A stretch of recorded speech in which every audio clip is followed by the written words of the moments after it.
ውይ ሄኒ ደወለ። መጣው በቃ። በእናትህ ትንሽ ቆይ። እቃ ቀብዮ ኩቶሎ ነው መጣሽ። አንቺ ያን ሁላ ኩራትሽን አሽመርምዶ ጠባ አረገሻ። ምን ያምሻል እንዴ?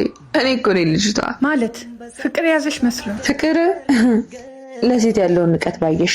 በዛ ላይ ደግሞ ራሱ እንዴት እንደሚያይ ከሱ ፍቅር ሊይዘኝ። አንቺ እናማ እሱ ከሌሎች ወንዶች በምንም እንደማይለይ ያሳይሻለሁ በቅርቡ። ስርዓትሽን ያዥ። በእኔ እኮ ነው ያወቅሽው። እንድትጎጂው ደግሞ አልፈልግም። ምን ነው ትወጇለሽ እንዴ? ከወደድሽው ተይልኝ ነው የሚባለው። ለጓደኛዬ ማሰብ እወደዋለሁ ማለት አይደለም። አንቺ ግን በጣም ባለጌ ነሽ። ሁሉም ነገር እኮ ጨዋታ አይደለም፣ መጫወት አይጠበቅብሽ። አዋታ ካብጁ ምንድን ነው ደግሞ? ነግረዋለሁ። ወዴት ነው? ኢዞችን ልጅ ሁለተኛ እንድታገኛት አልፈልግም። ምን እየተቆጣሽኝ እኮ ነው? ደግሞ አንቺ ምን አገባሽ? እኔ እኮ ላንተ ብዬ ነው። ደግሞ እሱ ዝም በይ። እንደምትቀኝ ስነግሬ ማመን ነበርብኝ። ሁለተኛኛ ማል እንደገቢ አርፈሽ ህይወትሽን ኑሪ።